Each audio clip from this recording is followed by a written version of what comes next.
आज मी घेऊन आलेली आहे दिवाळी फराळ स्पेशल अशी बाकरवडी. घरच्या घरी सोप्या पद्धतीने कशी करायची ते आपण आज बघणार आहोत. अगदी मार्केट सारखी बनते आणि झटपट होते. रेसिपीला सुरुवात करूया. एक मोठा कप इथे मैदा घेतलेला आहे. वाटी मोठी होती म्हणून 250 ग्रॅम मैदा, 3 टेबलस्पून इथे बेसन घेतलेलं आहे. त्याच्यामध्ये ओवा घातलेले आहेत, 1 टीस्पून.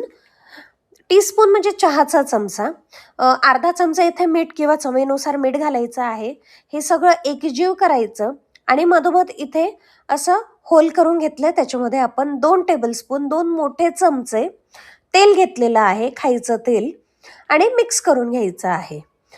याच्यामध्ये आता आवश्यकतेनुसार पाणी घालून आपल्याला घट्टसर असा गोळा करायचा आहे.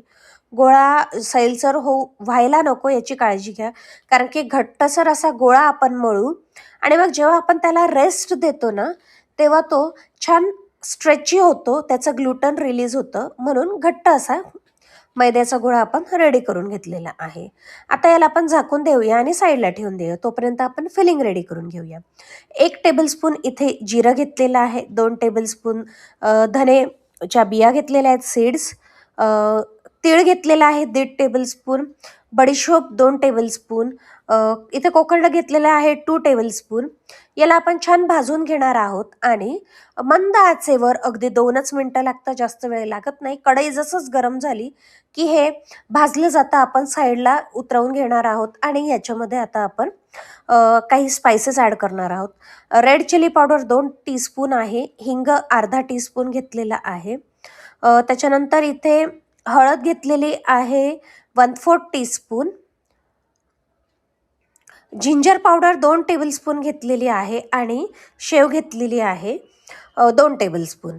याला आपण मिक्स करून घेणार आहोत. हे हलकं कोमट असतानाच मसाले जळत पण नाही आणि छान भाजलेही जातात आणि मिक्स पण होतात, म्हणून गॅसवरून खाली उतरवल्यावर याला मिक्स केलेलं आहे. आता याला आपण हलकं थंड करून घेणार आहोत. आता हे थंड झाल्यानंतर याच्यामध्ये चवीनुसार मीठ, काळं मीठ पण चवीनुसार घातलेलं आहे, 2 टेबलस्पून साखर घालून हे आपण मिक्सरला ग्राइंड करून घेणार आहोत. आता आपलं इथे पीठ जे आहे ते छान मुरलेलं आहे, मसालासुद्धा रेडी झालेला आहे. आता असेंबल करून घेऊया. आता आपण जे पीठ मळलेलं होतं त्याला तेलाचा हात लावून छान पीठ मळून घेणार आहोत. असं केल्याने बाकरवडी छान क्रिस्पी होते. आता आपण छोटासा गोळा घेऊया आणि आपण हे लाटायला घेऊया. आता तुम्ही किती मोठी किती जाड हवी त्यानुसार गोळा मोठा घेणार आहोत. मी पोळपाटवर करते म्हणून पोळपाटवर मावेल तेवढी पोळी करून घेतलेली आहे. साईडच्या कडा आपण कट करून घेणार आहोत आणि स्क्वेअर असा मी बनवून घेतलेला आहे. आता आपण याच्यामध्ये चिंच गुळाची चटणी लावणार आहोत. चिंच आणि गूळ, त्याच्यात हलकंसं मीठ, थोडंसं जिरे पावडर आणि गरम मसाला, लाल तिखट पावडर मिक्स केलेलं आहे. जनरली जी आपण चिंच गुळाची चटणी बनवतो तशीच, फक्त ही थोडी घट्ट असावी. मला थोडी पातळ वाटली माझी, पण घट्ट असावी याची काळजी घ्या आणि अगदी जास्त लावू नका. जो आपण मसाला केलेला होता, ग्राइंड करून घेतलेला, तो मसाला छान असा पातळ पसरवायचा आहे, जास्त जाड पसरवायचा नाही. आणि सगळीकडे छान पसरवून घेतल्यानंतर याला आपण लाटण्याने एकजीव लाटून घेणार आहोत, म्हणजे ते छान चिंचच्या चटणीला आपला मसाला चिकटतो आणि तो सुटसुटीत होत नाही बाकरवडी जेव्हा आपण फोल्ड करतो त्यावेळी. आता बाकरवडीला आपण ज्यावेळी फोल्ड करायला घेतो तर बघा, अगदी कडा एकदम घट्ट अशा दुमडत जायच्या आहेत आणि घट्ट असा रोल बनवायचा आहे. जिथे आपल्याला वाटलं की रोल सैल होतो आहे, ती मागे हलकी ओढायची आणि पुन्हा पॅक करून घ्यायची. सगळ्यात शेवटच्या कडा एकदम बारीक करून घेतलेल्या आहेत आणि अशा पद्धतीने पॅक करून घेतलेल्या आहेत. मेक शुअर करा की कडा छान सील होतील आणि रोल असा पसरवून घ्यायचा आहे, म्हणजे तो एकजीव एकसारखा बनेल. आता आपल्याला शेप देऊन घ्यायचा आहे. तुम्हाला कितपत मोठी कितपत जाड हवी त्यानुसार तुम्ही करा.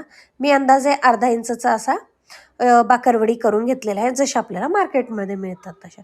त्या केल्यानंतर आपल्याला त्याच्या लगेचच हलकी प्रेस करून घ्यायची आहे.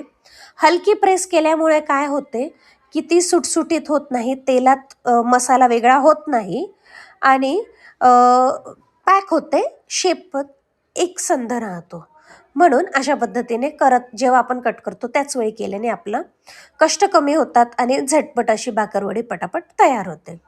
आता दुसरीकडे मी तेल गरम करायला ठेवलेलं आहे. तेल गरम मीडियम गरम करायचं आहे. बघा मी ज्यावेळी प्लेटमध्ये ठेवते त्यावेळी अशा प्रेस करून घेते आहे. आता बघा तेल हलकं गरम झालेलं आहे. एकदम मीडियम तेल असावं, कडकडीत गरम नसावं. त्याच्यामध्ये थोड्याशाच बाकरवड्या सोडायच्या, जास्त नाही. एकदम जास्त सोडल्या तर त्यांनी तळल्या जात नाही.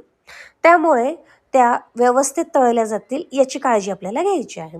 आता आपल्याला तेलात सोडल्यानंतर त्या एकमेकांवर येऊ नये किंवा नीट भाजल्या जाव्यात, तळल्या जाव्यात म्हणून चमच्याने अशा पद्धतीने आपल्याला हलक्या हाताने त्या स्प्रेड करून घ्यायच्या आहेत, म्हणजे त्या सगळ्या बाजूंनी छान तळल्या जातील. बघा मस्त बाकरवडीला कलर आलेला आहे. तुम्हाला कितपत डार्क कलर हवा त्यानुसार तुम्ही तळून घेऊ शकतात. आणि अगदी गरम आहे, हँडल करायला अवघड होतं, पण मी तुम्हाला दाखवते की किती छान अशा तळल्या गेलेल्या आहेत. अशाच पद्धतीने दुसरी बॅच आपल्याला तळून घ्यायची आहे. चमच्याच्या साहाय्याने छान सुटसुटीत करून घ्यायच्या, म्हणजे त्या छान तळल्या जातील. सगळ्या बाकरवड्या आपल्या तळून झालेल्या आहेत आणि बघू शकतात एकदम खुसखुशीत आणि खमंग अशा बाकरवडी आपली तयार झालेली आहे. अगदी परफेक्ट मार्केटसारखी झालेली आहे. चॅनलला नवीन असाल तर रीना होम किचनला सबस्क्राईब करायला विसरू नका, लाईक करा.